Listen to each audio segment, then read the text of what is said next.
ইয়েমেনে হত্যা মামলায় মৃত্যুদণ্ডপ্রাপ্ত ভারতীয় নার্স নিমিষা প্রিয়ার সাজা কার্যকর একদিনের জন্য স্থগিত করা হয়েছে। বুধবার ১৬ জুলাই তার মৃত্যুদণ্ড কার্যকরের কথা থাকলেও ভারত সরকারের জরুরি অনুরোধে ইয়েমেনি কর্তৃপক্ষ এই সময়সীমা বাড়াতে সম্মত হয়। এই সিদ্ধান্তের ফলে নিমিষার জীবন বাঁচাতে কূটনৈতিক আলোচনার জন্য আরও ২৪ ঘণ্টা সময় পাওয়া গেল। ভারতীয় সংবাদ মাধ্যম এনডিটিভি জানিয়েছে, নিমিষার জীবন বাঁচাতে ভারত সরকার এবং তার পরিবার ভুক্তভোগী তালাল আব্দ মাহাদির পরিবারের সঙ্গে সমঝোতার জোর চেষ্টা চালাচ্ছে। এই আলোচনার প্রেক্ষিতেই মাহাদির পরিবার অন্তত একদিনের জন্য মৃত্যুদণ্ড স্থগিত করতে রাজি হয়েছে।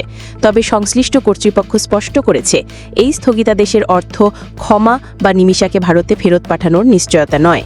বর্তমানে নিমিষা হুতি বিদ্রোহী নিয়ন্ত্রিত ইয়েমেনের রাজধানী সানার একটি কারাগারে বন্দী রয়েছেন। ওই অঞ্চলে ভারতের সরাসরি কূটনৈতিক প্রভাব সীমিত হওয়ায় উদ্ধার প্রক্রিয়া আরও জটিল হয়ে উঠেছে। কেরালার বাসিন্দা নিমিষা প্রিয়া ২০০৮ সালে নার্স হিসাবে ইয়েমেনে যান। ২০১৪ সালে তার স্বামী ও কন্যা ভারতে ফিরে গেলেও তিনি নিজের ক্লিনিক খোলার স্বপ্ন নিয়ে সেখানে থেকে যান। আইনি বাধ্যবাধকতার কারণে স্থানীয় নাগরিক তালাল আব্দ মাহাদির সঙ্গে অংশীদারত্বে ক্লিনিক খোলেন তিনি। কিন্তু নিমিষার অভিযোগ, অংশীদার মাহাদি তাকে নানাভাবে নির্যাতন করতেন। তাকে জোর করে নিজের স্ত্রী হিসেবে পরিচয় দেওয়া, তার অর্থ ও পাসপোর্ট কেড়ে নেওয়া এবং প্রশাসনিক সহায়তা পাওয়ার পথ বন্ধ করে দেওয়ার মতো গুরুতর অভিযোগ তোলেন তিনি। ২০১৭ সালের ২৫ জুলাই নিমিষা তার পাসপোর্ট উদ্ধারের জন্য মাহাদিকে ঘুমের ইঞ্জেকশন দেন, কিন্তু ওষুধের ওভারডোজে মাহাদির মৃত্যু হয়। অভিযোগ, এরপর তিনি এক সহকর্মীর সাহায্যে মাহাদির মরদেহ টুকরো করে একটি পানির ট্যাঙ্কে লুকিয়ে রাখেন। পালানোর সময় তিনি গ্রেপ্তার হন। ২০১৮ সালে ইয়েমেনের নিম্ন আদালত নিমিষাকে মৃত্যুদণ্ড দেয়, যা ২০২৩ সালে দেশটির সুপ্রিম জুডিশিয়াল কাউন্সিল এবং প্রেসিডেন্ট বহাল রাখেন।